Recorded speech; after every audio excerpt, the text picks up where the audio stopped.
everyone. Welcome to the show. My guest today is Darryl Sangster. So Darryl and I have known each other for over 20 years now. In fact, we used to play hockey against each other 30 years ago. So it's been multiple decades in the making of our friendship, of our business relationship.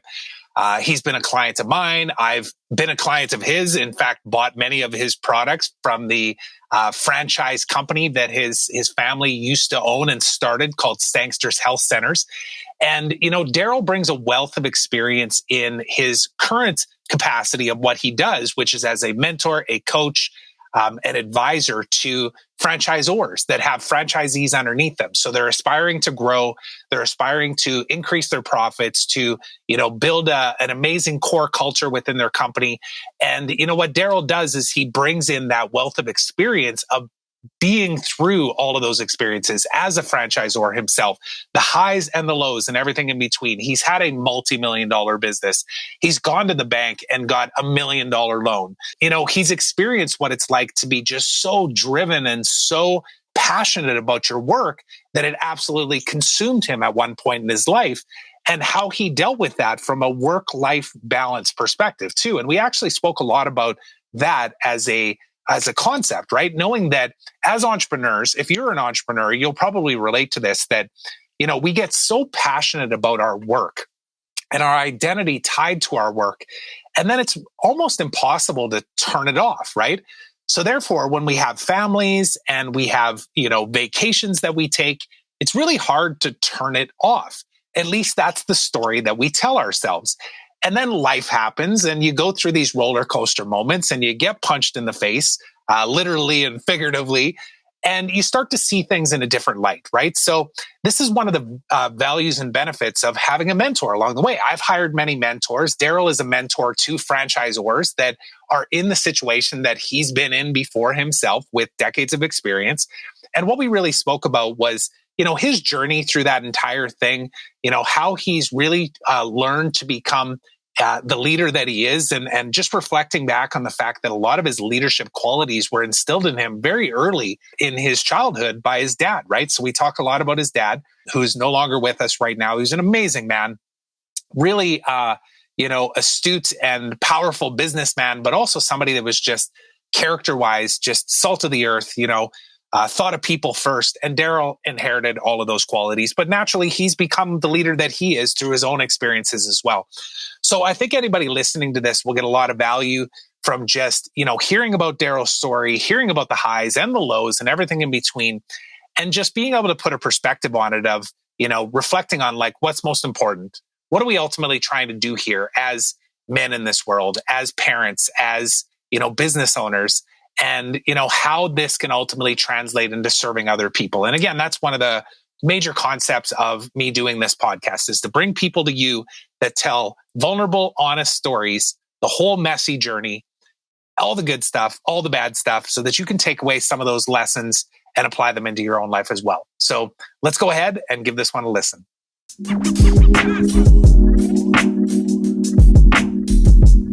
Darryl Sangster, welcome to the Trevor Turnbull Show. So good to be chatting with you again. I know we saw each other it was almost a month ago now, but always good to have conversations with you, and I'm looking forward to this as well. Likewise. So am I, Trev. Thank you very much for this invite here. I'm excited to find out what we're going to chat about here today.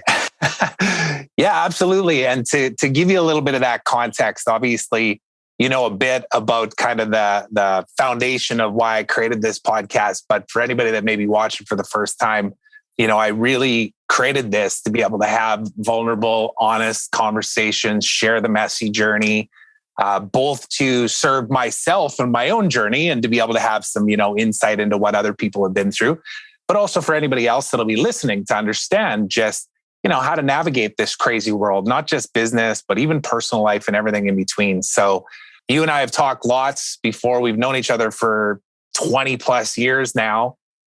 We've worked together. We've played hockey together. We've had dinners together. We've done a lot of things together. And you really do have a pretty incredible story of not only in the business side of things, but even how you've navigated things over the years, personally, relationships, being a dad, all of that kind of stuff. And we've had so many great conversations, not recorded, And now here we are to hopefully have some of those similar conversations. So maybe ground us really quickly, and then I'll let you respond to this. But there's a quote by Brene Brown where she says, "One day you will tell your story about how you overcame what you went through, and it will be somebody else's survival guide." So that's a bit of a foundation to kind of ground us in, the bigger purpose why of what we're doing here. Yeah. I think everybody has their own struggles and their own story that is deep and is, if they're lucky enough in the entrepreneurial world to hit some home runs, but also to strike out a ton, and it hurts and it sucks, and yet when you hit those home runs and those grand slams, they're amazing. And like you touched base. Of course, I have children. I have 3 daughters. I preach that to them, that, you have to take those risks. You have to, yes, they have to be educated. They have to be thought through. You have to think about what the downside is if it doesn't work as planned. But still, take those risks. Sometimes you're going to hit those home runs, and sometimes you're just going to strike out, and it's going to hurt, and you're going to be embarrassed. But that's all part of the process. To, like, you can live your life swinging and hitting base hits all your life long, but and never hit a home run. And yet, I had an entrepreneurial father, and he taught me that big piece, which was, don't be afraid to fail. Like, it's okay. It hurts. You get embarrassed, but at the end of the day, it is really cool when you do hit some home runs. And I failed big, and I've hit some big home runs, and I'm proud of both. Yeah. So just to even have a conversation with you here on this today is exciting. Yeah. And I think one of the things we'll naturally dive into is those moments where maybe you had a goal that you set out to achieve, you achieved it. And in some cases it felt amazing because you're like, oh, I planned this thing and I made it happen. And then I don't know about you, but personally, there's been times where I've set goals and I've got there and went, what's next? Like, okay, yeah, that wasn't that great. You know what I mean? Like, it's almost that disappointment even. Yeah. I was just in a conversation with a gentleman yesterday, and I was sharing a little bit of my background. And in that, on this topic, what really came out of that is, 5-6 years ago, I moved out to the Okanagan. Mm-hmm. And at that time in my life, I was franchisor and a huge team of staff. I probably had 60 staff, between manufacturing and distribution and franchise head office and corporate retail stores. And I moved out here, and I was overlooking, so I bought a house out here, 180-degree view of Okanagan Lake, right across from downtown. Yeah. I remember sitting out there in my hot tub on a balcony at 10, 11 o'clock at night, and going, wow, this is my life right now. And proud, right? Like, just proud that it's like, wow, all that work, look where I am right now. I was proud of that. But on that same thread, hitting that level of financial success, fast forward literally about a year past that moment of being excited, I was like, I knew I had to reset my life. I knew it wasn't fulfilling. My goal was professional status and growth and financial stability and be able to have these toys and afford the big house and go on these trips, which was amazing. And it came with the money. But what most entrepreneurs don't talk about, and what I didn't know as a young entrepreneur, was when I was just chasing that almighty dollar, I finally got to a level that I was really proud of, but I was an empty soul. Back in Saskatoon, there was an acquaintance that had a heart attack in his kitchen. His wife takes him to the hospital. And here I am at that point in my life, about 40 years old, and going, you know what? If I don't change something, that's going to literally be me. And then that was that moment of going, you know what? All this financial success, if I can't enjoy any of it, then what really is the purpose of it? If I'm not around for my kids, if I like the kids and the wife and the family gets to enjoy this financial benefit, but if I'm not part of that equation, then what is the real purpose of what I'm doing? Yeah. Yeah, I was just making some notes here because there's a few directions I want to take us on that. But there's a quote that Dr. Joe Dispenza talks about a lot on the interviews that he does, where he says that like we can choose to shift our being, our thought process, our, the way that we react to situations, self-regulation, that type of thing, in a state of chaos and disease and despair, or we can do it in a state of happiness and bliss and joy, right? And it kind of, alludes to what you're saying there, which is a lot of times it takes almost a catastrophic event in our lives to have us go, whoa, why am I doing this? And what is the ultimate, like what I'm saying that I'm doing this for my family, yet I'm burning myself out. And I know, and we'll go down this path, I'm sure, because you were commuting a lot back then. And, the transition from where we're both from in Saskatoon out to the Okanagan came with this level of excitement of like, all right, I'm moving to the Okanagan, because for anybody that doesn't know that's watching this, because I know there's people all over the world, but like, it's literally, the paradise area of Canada, right?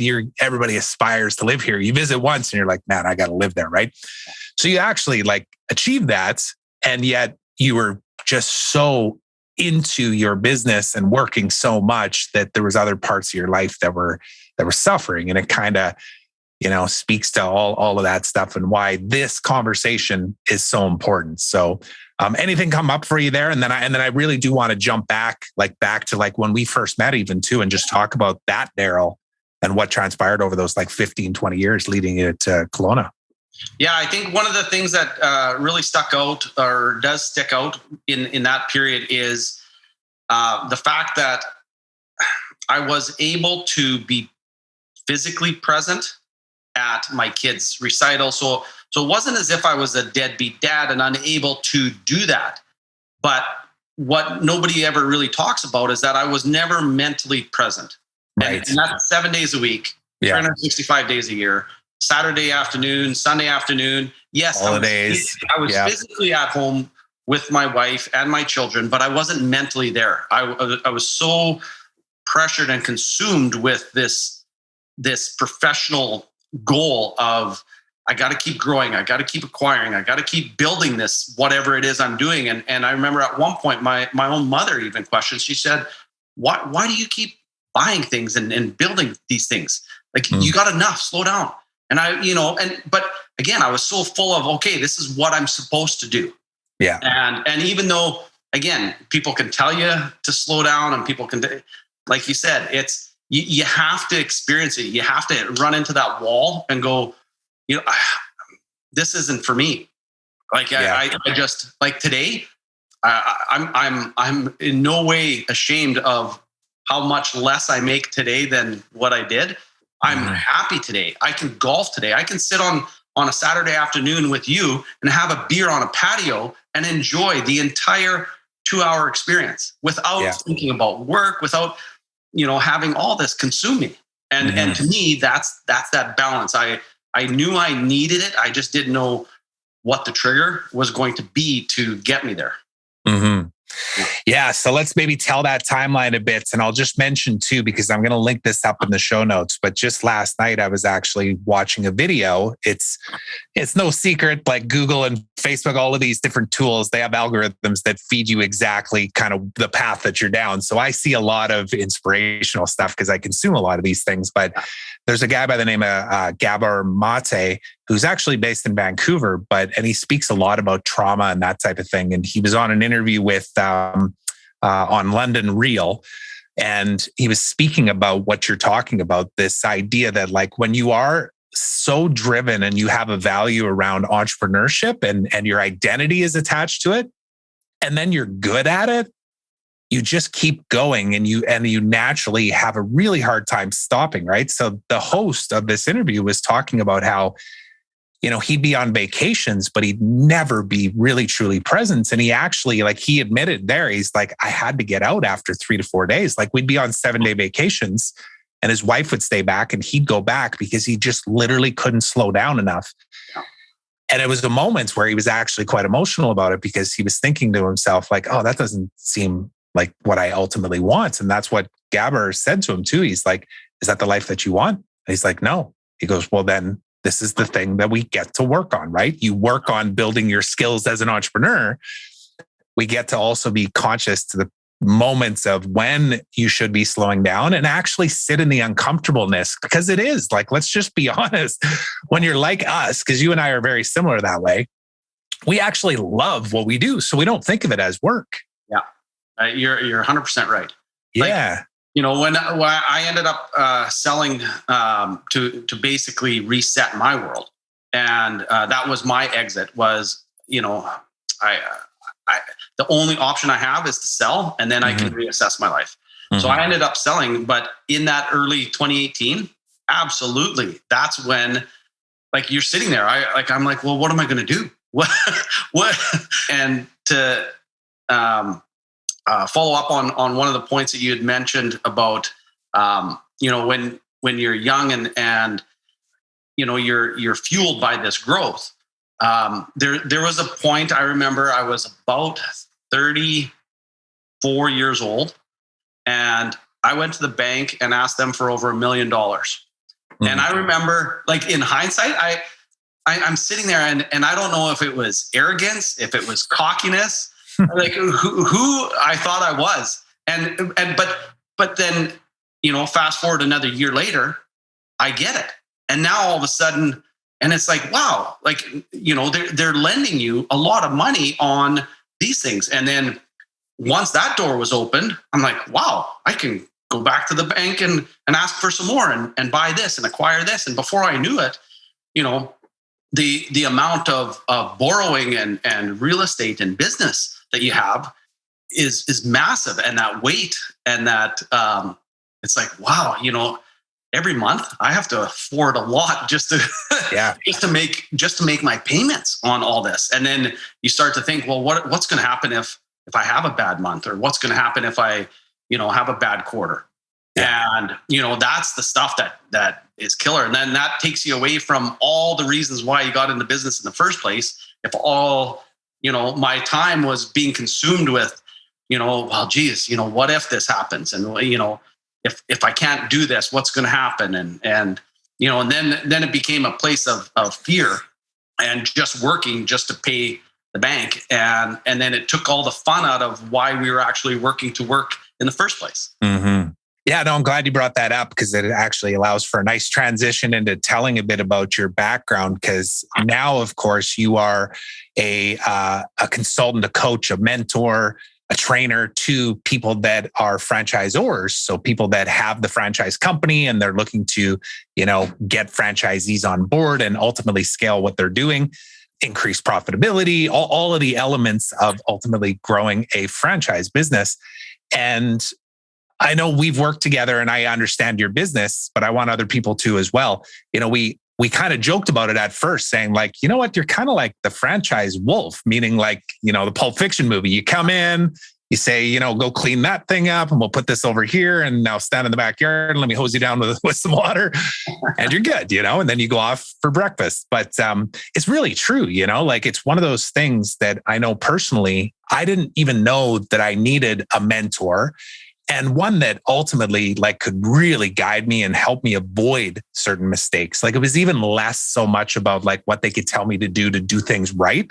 It was more about just the insight they could provide on like, well, here's my perspective. This is what I went through. This is what happened. I'm not saying it's going to happen for you, but it's just having a guide, somebody to like walk you down that path, you know, and it's just an invaluable resource to have, especially as a CEO owner, because everything you're saying, I'm sure the people that get it will probably just be nodding, going like, oh yeah, man. Oh, I'm in the middle of that right now. Oh man, $1 million. Yeah. Geez, I just went and got $2 million. You know what I mean? So let's maybe tell everybody the story of how you got into business and ultimately had the family franchise. And of course, your dad, I want to talk about your dad a bit too.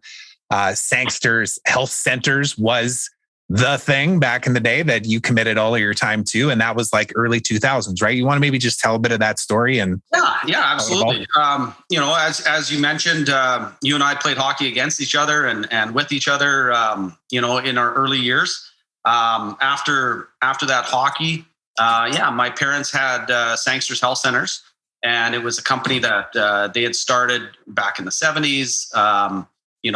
It went the route of all corporate stores. I think Dad had up to 8 or 10 corporate stores in the 80s. And then he read some information about franchising. And that was then he was like, wow, you know what? Maybe I can sell these and be the franchisor.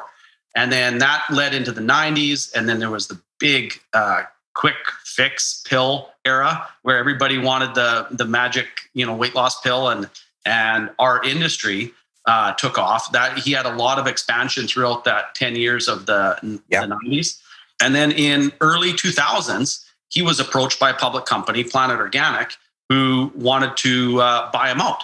And at that time, my older sister and myself were working in the company. And I remember my parents sat us down and said, do you guys want to buy out the company instead of us selling it to them? And we were really young at that point. And, we're like, you know what, this is your retirement. You guys go ahead, sell it. They want to sign us to 4-year employment contracts. At that time we were in our, mid to late 20s. So we weren't worried about anything. We were just starting our lives.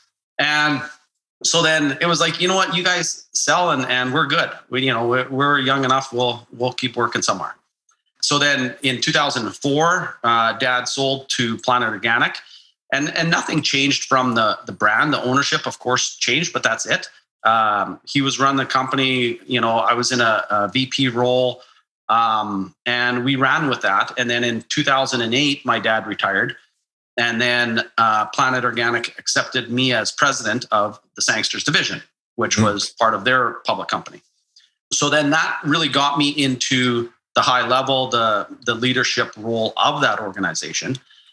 And then as a company, they over leveraged. And in 2008, the economy collapsed, and they had borrowed a lot of money to buy another division in the States, and they couldn't make their payments. So then there was starting to be these talks on these high level meetings of selling Sangsters. So then I had said, and again, fast forward from the moment my dad sold in 2004 to 2010 when I bought it, those 6 years in between there, 2 of which I was already running the company. So I knew where it was making money. I knew where it was bleeding.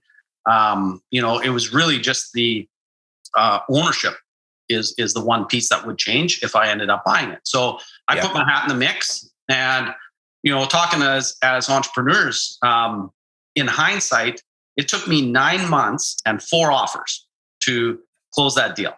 3 times, what that means is 3 times I walked in my front door to my wife and said, I'm fucked. I'm going to be fired. I'm going to be let go. The deal's falling apart. Yeah. If I was another buyer, I would get rid of the head of the snake first, which is me.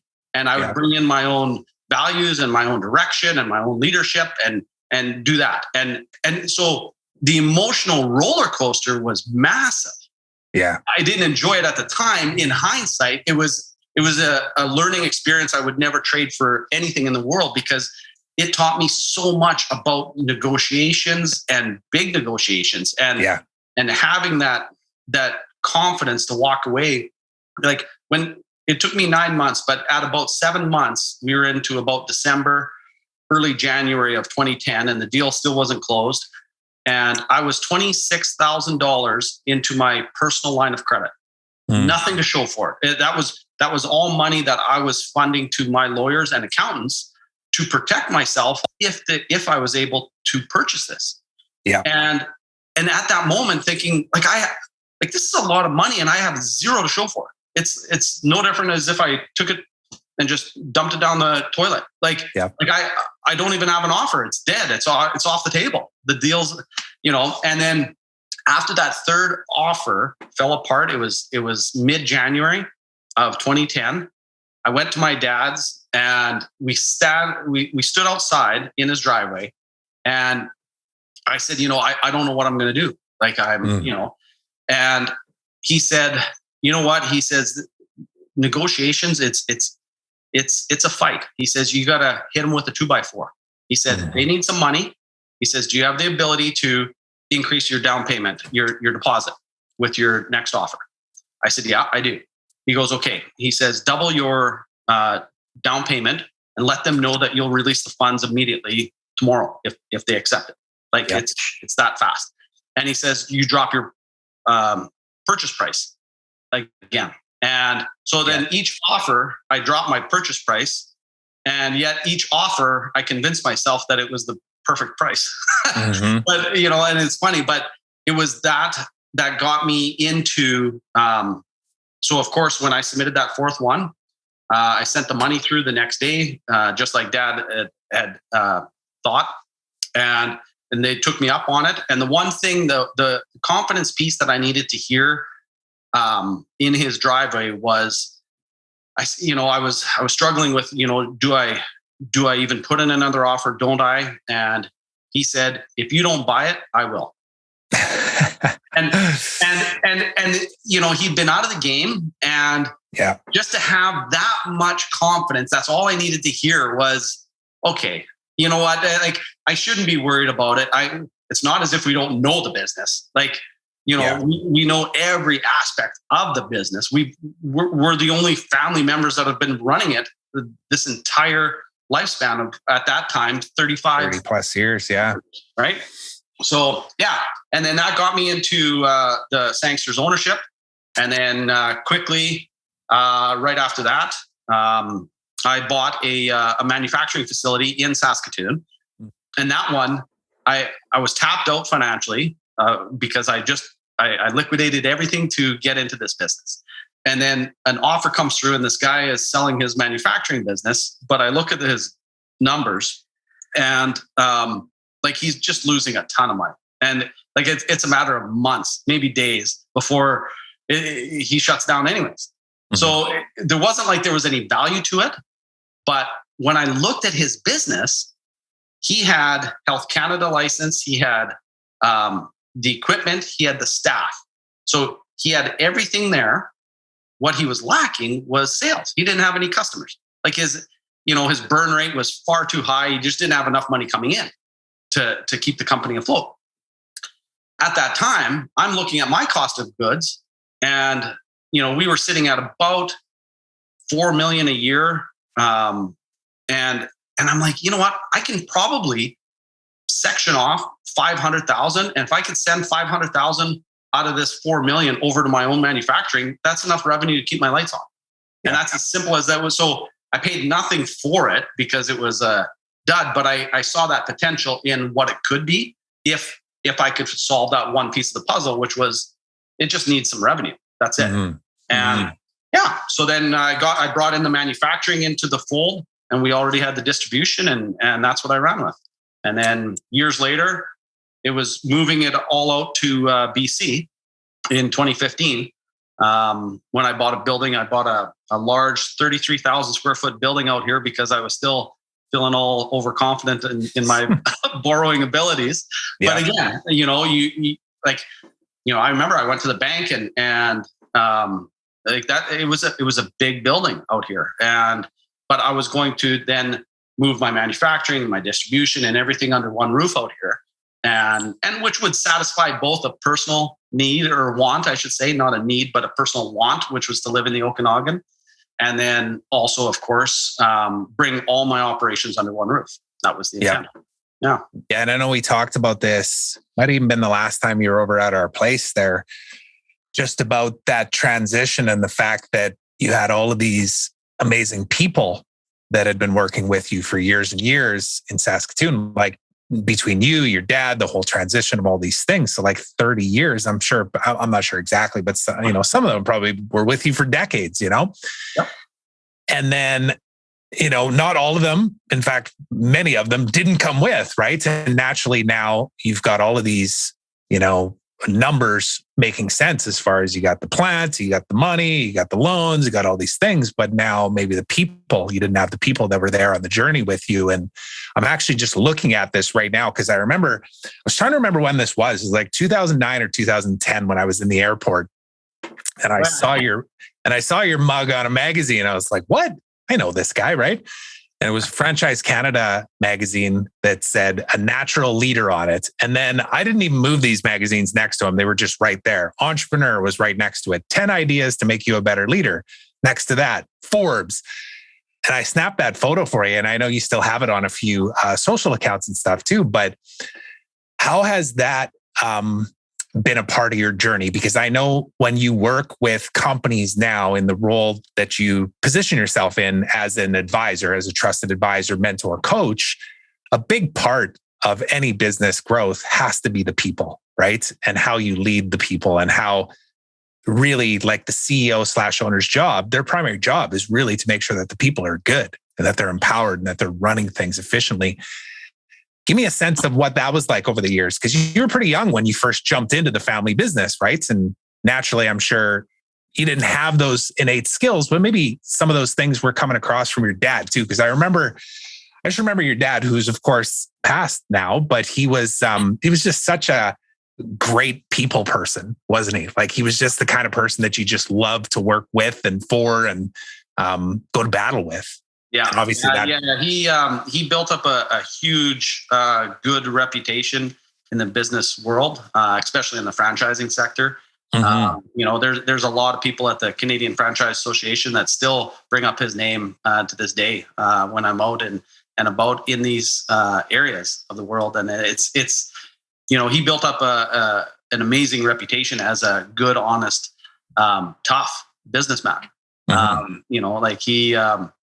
He knew how to put on the gloves and go to battle, but always with respect. And again, but at the end of the day, it was, building business. So, yeah, I think part of the early journey of, the people side of it, I wrote this into an ebook that I put together, and it was a little bit of storytelling after my dad had passed, and maybe it was personal healing on my part. But I was, in this book, I talk about why was I assistant captain or captain of almost every hockey team I was on from the time I was about 10 or 12 years old through until I was 21, 22.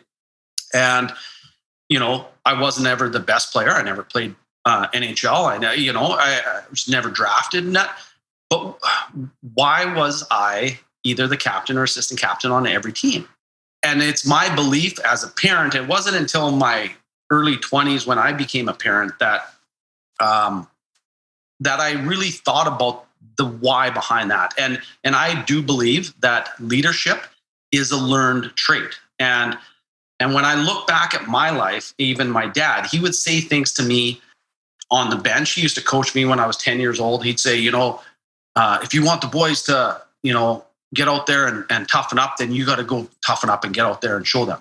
Yeah, lead from the front. Disciplined. Right? Yeah, you want them to be disciplined, then you got to be disciplined. Stay out of the penalty box. Like whatever it was, and then he would just drop these little things like, your buddies are all watching you. Just be aware of that. Mm-hmm. And it was almost like without trying to say, I want you to be a leader, or I'm showing you how to be a leader. He was grooming me in some subconscious way. And it's my belief that, so then naturally, maybe as a 14-year-old, 16-year-old, 18-year-old, I carried myself, or maybe I internally believed that I was the leader, then that's what the coaches saw, was this guy's naturally just a leader. Just, like it makes sense to give him the A or give him the C. Like, and it wasn't about the you being the best at it. It's that leadership. So, from my story, I've grown up believing that I was a leader. So then it wasn't a surprise that I was running Sangsters, and it wasn't a surprise that I ended up buying it, because in my mind, these are things that, it's just leadership and running. Now, what I didn't know and do now about the leadership topic is I took it for granted that so my father would walk around the office in the morning, first thing in the morning. He would talk to the warehouse, talk to the accounting, talk to the sales, and he would burn 45 minutes to an hour doing his round. Okay. And that's what it was. When I became owner and president, I did my round. It was just what we did. It was what I knew. It was, part of the process. So you're standing in the back with the warehouse staff, you're having your coffee, you're asking them how their night was or about the football game that was on last night, whatever the case is. But you're being a real person regardless of your status in an organization. And you're giving all these staff members FaceTime every day, and it's unscripted. It's just, you're just doing your rounds. Yeah. And you're not talking business, you're just talking. And when I was transitioning out to BC and looking for a president, so I remained on as CEO, but I was looking for a president. I remember going through my candidates and checking off things like, do they have the respect? Do they have the knowledge? Do they have all these things? Are they experienced in all these different areas? And it was yes. All the boxes are checked. I know who I'm selecting. We're good to go. It wasn't until a few years later that I realized the leadership component isn't natural to everybody.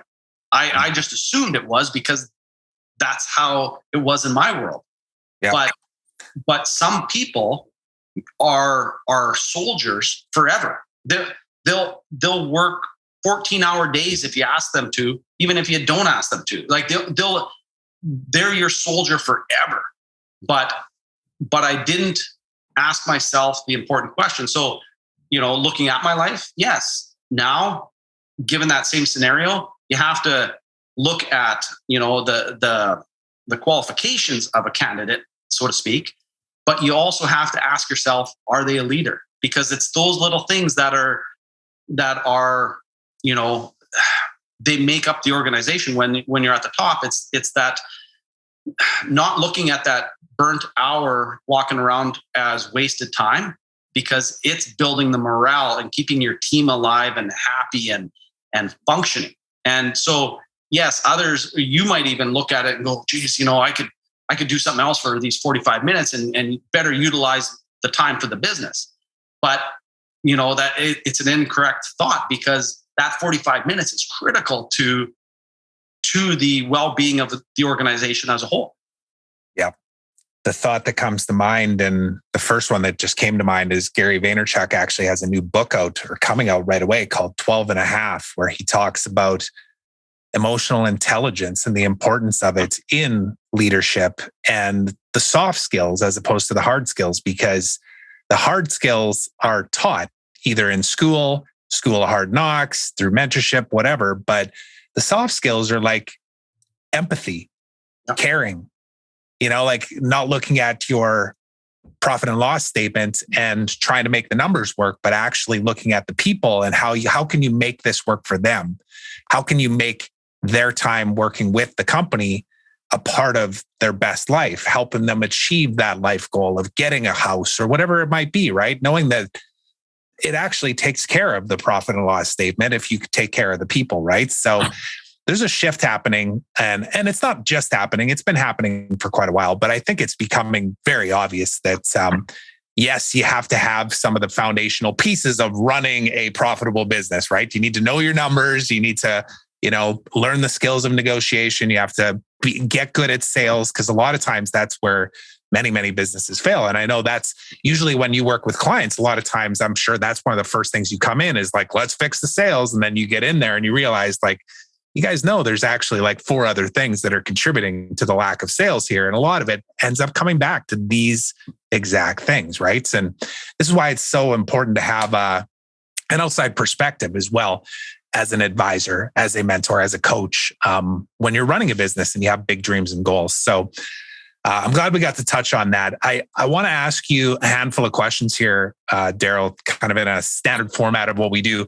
And I know you know this one, but there's this book, the one thing that I read that I really aligned with as far as like focus and, intentional actions and that type of thing. And now my mind's also is very creative too. So I'm also like, but I also want to do everything as opposed to just pigeonholing myself. But these questions are really focused around one thing. That's the whole theme around it. So you good to go? I got about 6 questions for you. Yeah, I'm good. Okay. So the first question I got for you is, who is one person or mentor that has been the most influential in your life all time, and why? I'll give you 2. My father, I was blessed to have an entrepreneurial father. So he was my big, he was the one I would lean on all the time. Without question, I'd send him a text, call him anytime. And Robert Kiyosaki. So Rich Dad, Poor Dad. So my father introduced me to Robert Kiyosaki's books and teachings back in 2001. And, I gobbled up what he was putting down in his books and the philosophy and the way he perceives assets and liabilities, and the differences between what the bank perceives as an asset and a liability and what you perceive as an asset and a liability. And either it puts money in your bank account or it takes money out. And Kiyosaki's way of looking at it is very black and white. Like it's either one of those 2 things. Perfect. Next question. Who is one person or mentor that you would say is the most influential in your life right now? So in this moment, in your current reality. Oh, who is the most influential? Well,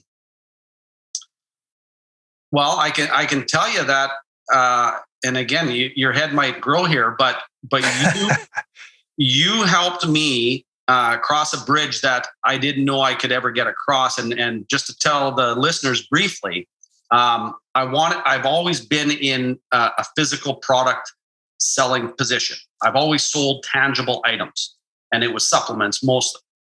Now, when I went to you, Trevor, I said, look, I want to coach. I want to be a mentor. I have all this experience in franchising, but I don't know how to actually sell something that's just knowledge and how to even have a product, because every product I've ever had has been physical. I can touch it, feel it, see it, put a label on it, etc. Yep. And so, yes, transitioning from a product-based world into a digital virtual world of selling, you've been my mentor to bridge that and to show me that. I went to you with that idea, and that's where the franchise wolf came up and stuff. But it was okay. My question was, how do I have all this knowledge? What do I do now? And like you alluded to at the beginning of this segment, we all want to do everything and sell to everybody. And at that time, I'm like, wow, but I could sell to, I could help, the local guy with one store and has no aspirations of franchising. And I can help this guy and I can help this guy. And through working with you, it was, okay, refine this, bring this down, rein all this into one concept. And so then my result of that is I help franchisors expand. And it's easy for my clients to understand. It's easy for me to understand. It's easy for me to look in the mirror and go, what do I actually do? Well, you know what? A franchisor wants to expand. I help them. Now, that could go down literally 36 different roads, but but that's where I come in and help. But yet to portray that. So to answer your question, sir, you. Amazing. Well, I'll take it. One of the things I'm constantly working on myself personally is just being able to accept positive feedback and to allow it to land, because it's very similar to what your story is. And this is why I love working with entrepreneurs that are coaches, consultants, mentors, that type of thing, is that we speak the same language. We've been down the same path. So all of those experiences you had in the franchise world of buying buildings and going through an acquisition and a buyback and people and all these things, it's the same for me. I've been down the journey of knowing what doesn't work and feeling the pain of all of that to understand the least path of resistance, knowing full well, and the same with you and working with your clients, you still have to play the game, right? And that's a great analogy, actually, with even with our background in hockey too, right? Like, you can watch all the film you want, you still got to show up, you still got to play the game, you still got to take your licks, still got to score your goals, celebrate the wins, the losses, everything in between. So, excellent answer. I love that one. Good. Next question: what is one philanthropic cause that means the most to you, and why? I would have to say that it's, the abused women. I have a family of daughters. So of course, that's always conscious of me, who they date, what they're going to be like in their 20s and 30s and 40s, and trying to prepare them for that. So, I've been lucky enough to know and work with a few different companies that work with women that are either abused or in abusive relationships and need to get out and stuff like that. So from that aspect, that's probably the biggest driving force behind that side of my world. Yeah, that's a good one too, just from the perspective, because I know this would take us down a whole nother path, which we won't have time to talk about here, but maybe we can revisit in the future on another interview, because the intention is to always continuously interview the people that I have on this podcast. But the state of the world that we're in right now, there's a lot to unpack there. But some of the byproducts that we're not talking about is domestic abuse. It is just violence in general, right? Like you hear the stats and there's all kinds of skewed numbers and stuff. Not only with the COVID stuff, but everything else. And just the other day, I heard about, the fact that crime is down in Vancouver. And yet the sample that they were looking at was over a time period where everybody was locked in their houses for 6 months. Well, of course the crime went down, but in the time that they unlocked and started to allow people out, it's 3 times what it was before. Divorces are at an all-time high. It's such an incredible topic. And it's actually one of the things that I'm passionate about too, just on the macro level of how to be a better man, how to raise better men. And you're speaking to it too, right? You have daughters. How important is it for them to find men that are truly men in this world, right? That operate from integrity and yeah. No. Yeah. And again, we talked about the vulnerability of this podcast, and yes, I was separated little over 4 years ago. And when it comes to the dating side and being a dad and also trying to have somebody in your life to share your life experiences with, of course, that opens the door to how do you date?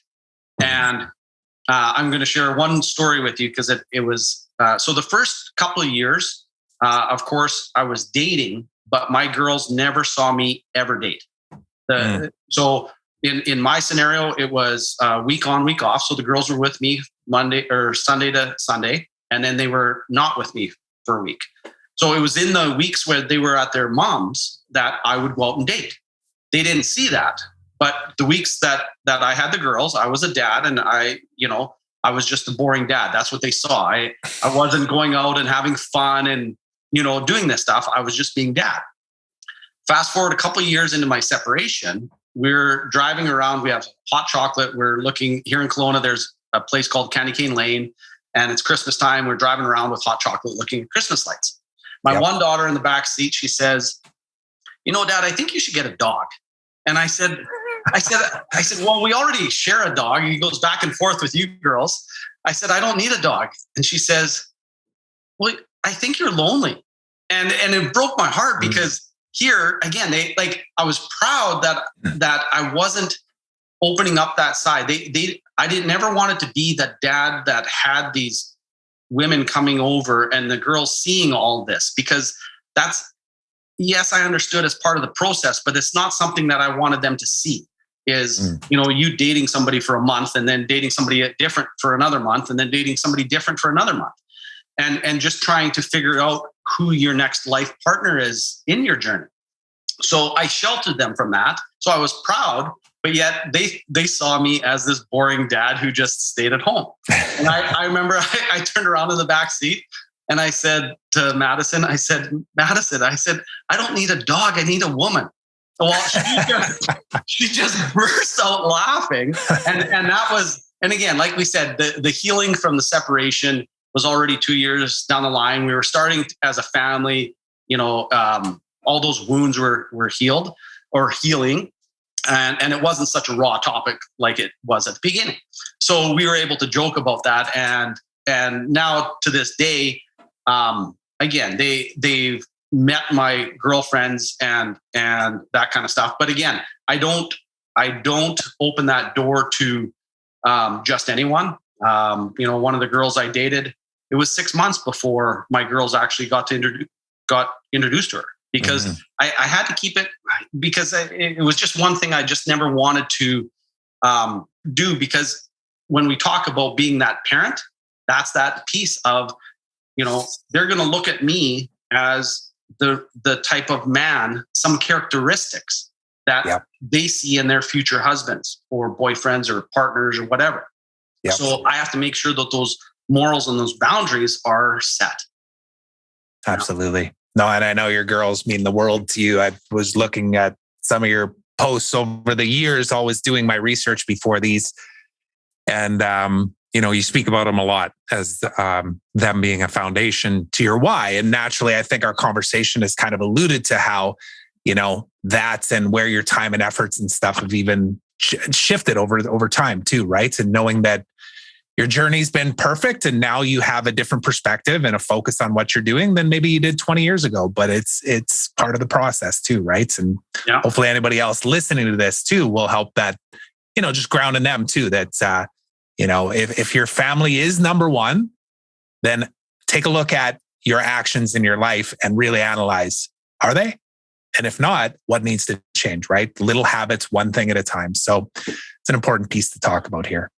Yeah. Okay. Couple more questions, Darryl. What is one thing you are most grateful for right now? Health, my health.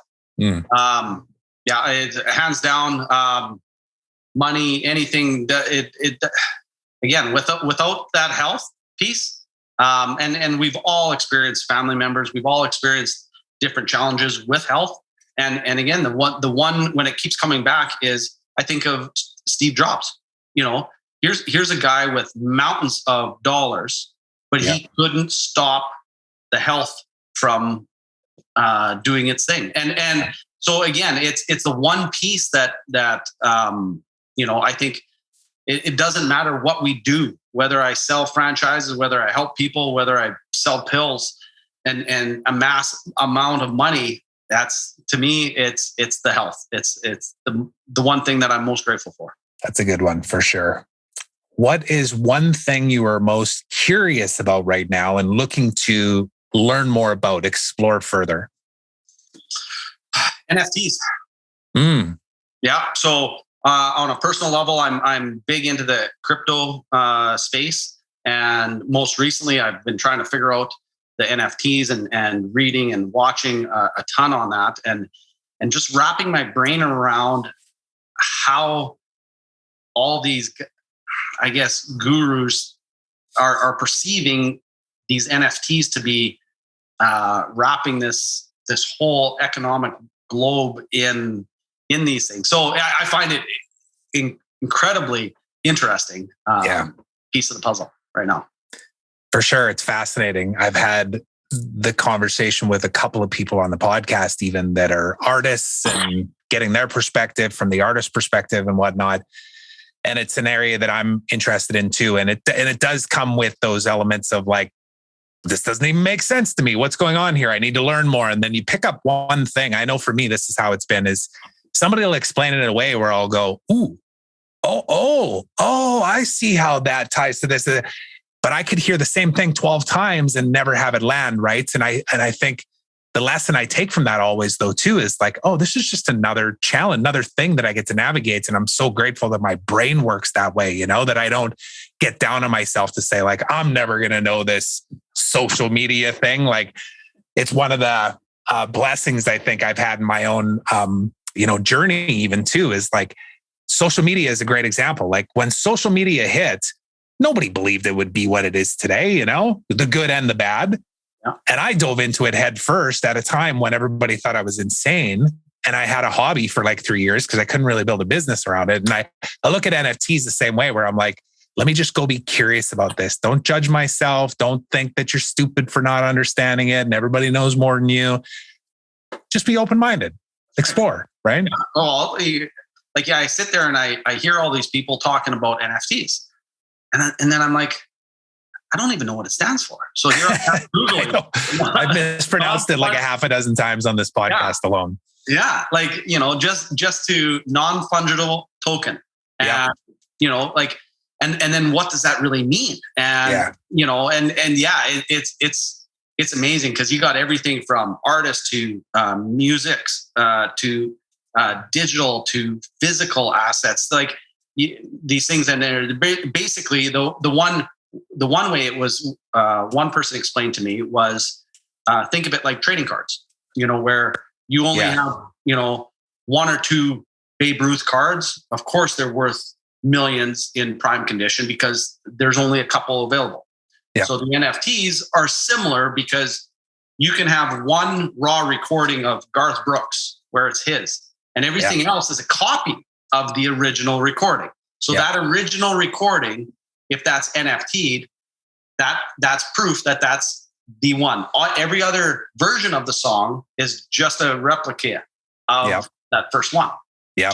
Yeah, it's going to be a fun one. I'm sure I'll be talking about it lots more over the next year here. So I'll share with you too, and I'll link up assets and resources for people if they're hearing this and going, what is this NFT thing? I'll start your journey down that path. So one last question for you, Darryl. What is one thing that scares you right now that you need to meet with bravery?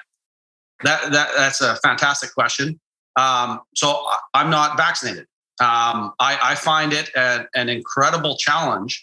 I have my reasons. I'm not a conspiracy theorist. And so, of course, I am blessed that my ex-wife isn't as well. So we're not part of that family dynamic where the husband and the wife have different views. I'm grateful that we both have the same view on that. So naturally, our children are following our lead. Now, I find it hard. I'm 47 years old to coexist in this world today as a non-vaxxed. It's a tremendous amount of pressure, and there's you ask about strength and bravery, and it's hard. I find it hard as a 47-year-old man to operate in this world without getting angry at everything and pointing my finger at everybody else. I can't imagine what my 15-year-old daughter is facing. And we talk about this often, her and I, because I feel terrible that I can't come in and save the day for her. Like I said, I'm 47 and I feel the pressure. I can't imagine what she feels from her girlfriends in the hallway at school in grade 10. I just so that navigating this landscape, that's the I guess the bravery where I need to pull from that courage in my world today. That's where it lies. Yeah, that's a good one. I can relate as well. I'm also not vaccinated, also not an anti-vaxxer, also not a conspiracy theorist, but just somebody that does their due diligence, just like we were talking about curiosity on NFTs. Like I've gone down the rabbit hole on many different paths, and I have the same kind of thoughts as other people where that's kind of amplified over time here, where it's like, what do I trust? I don't know. There's parts of me that gets anxiety over it. There's parts of me that gets angry about it. There's parts of me that, I have 2 kids that are under the age of what they're even talking about for potential vaccines, right? But Logan, my oldest, is turning 5, and now they're talking about approving a 5 to 11 Pfizer vaccine. And I'm thinking, I'm going to have to face this at some point. And I know that I can't face it with anger because it's not going to serve anybody, So I'm sitting with like, how do I have empathy for every person's perspective? How do I approach this from a place of understanding that like what's right for me might not be right for the next person? And it's such a crazy world that we're navigating on this, but I totally 100% align with you on that one too, because it does, I do think of it as having to meet it with bravery, and not bravery from the perspective of like, let's go to battle, but rather like, how do I approach this topic with empathy more than anything, and how do you talk to your kids with strength without having anger of who's right and who's wrong?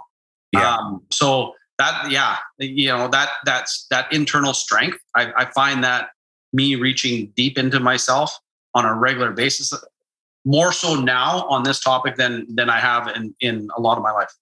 Yeah, it's a good one for sure. I think there's a lot of people feeling that same thing too, and not everybody speaking out loud about it. I know that's one of the things that's, a mandate, something that's a mission for me to speak more about in 2022, like heading into the new year here too, is to bring on people that have different perspectives around that topic and how it's impacting family and relationships and business and everything else, because it's what we need to be talking about right now and doing it from a place of just curiosity and exploration. So I'm glad we got to address that, even if it was only just a little sliver. But hey, Darryl, just want to acknowledge you, man, for coming on, speaking honestly, vulnerably, truthfully, from your perspective at this moment in your life. And like I said, I have full intention too on bringing every guest back too, because our beliefs change, our life perspective change, things happen in our lives, right? So sharing that journey is a part of it, right? Knowing that it actually is a journey. It's never about the end destination. It's the journey and the people that we share with. So yeah, just grateful to have you in my life, man, because you've been a champion for the stuff that I do for years and years. When other people might have looked at me and said, you're a little bit crazy, you kind of looked at it and went, well, that's interesting. I don't understand it, but maybe you can help me out there a little bit. So I feel like we've had some good synergy over the years, and I'm looking forward to the many, many years to come as well. Absolutely. Thank you so much there, Trev. I really appreciate the time here on your podcast, and wish you all the best in your audience here. This has been amazing. Thanks, man. So how can people find out more about you, connect with you, figure out how you can be that support system, especially on the business side? Like any franchisors listening to this, you owe yourself to have a conversation with Darryl to see what is possible that you don't even know yet is possible. That's the insight you get from somebody like Darryl with his 30 plus years experience in this space. So how can people find out more? Yeah, absolutely. Sangsterfranchisegroup.com, or simply type in Darryl Sangster into Google and you'll find me on LinkedIn and Instagram and Twitter, and everything will point back to me. You'll be able to find me quite easily and help you from that aspect. And again, it really is like I was on a brief conversation with a young franchisor yesterday morning who I responded to a LinkedIn message at 7 a.m. And by 7:30, he phones my cell. And like, I'm like, oh, well, I'm having my morning coffee, but how are you? Yeah. But yeah, he was full on, because I guess, he just put two and two together that, he must be with his phone right now and responding to messages. So he just called me. But again, that conversation we were having a conversation over, I was trying to paint a picture of what year 3 and 4 and 5 and 6 of his franchise and what his franchisees might be feeling in those years, because they become confident and question, why am I still paying royalties when I already know what I'm doing now? And again, and that only pops up in year 4 and 5 and 6 of a franchise agreement. And if you're in a 10-year agreement, you gotta be prepared to have these conversations. Well, he's only a 3-year franchisor, so his world, he's still in the honeymoon phase. Everybody's happy about everything right now. Yep. One of 470 possible scenarios that could manifest in the world of that space. And again, just another good reason to even just reach out and have a human conversation over the phone. Imagine that, right? I know. Let's bypass all this technology and actually talk to people. Yeah. Sounds like a great sales strategy. So. Yeah. And I just set up a Zoom coffee meeting with a guy from Prince Edward Island for next week. And again, we know each other in the franchise sector, but it was like, you know what? I don't want to have just a phone call. Just let's have a coffee. And, I don't want to have an agenda. I just want to catch up with you, except we're literally across the country. Yeah. So let's just have a coffee. That's it. And just have a chat like you and I are right now. Yeah, absolutely. It's one of the blessings that we have in this digital world, even though you still can't replace a handshake and a hug, but we'll do the best with the tech that we have. So thanks again for doing this, Darryl. I appreciate it. You're welcome, Trev. Take care. Thanks so much for listening to this episode of the Trevor Turnbull Show. I hope you enjoyed it. And if you did, please consider subscribing on my YouTube channel and on your favorite podcast platform, and leave me a review. I'd love to hear from you. Now, until next time, remember, today is a beautiful day of opportunity. Trust that you're exactly where you're supposed to be right now. So be grateful, be curious, and be brave.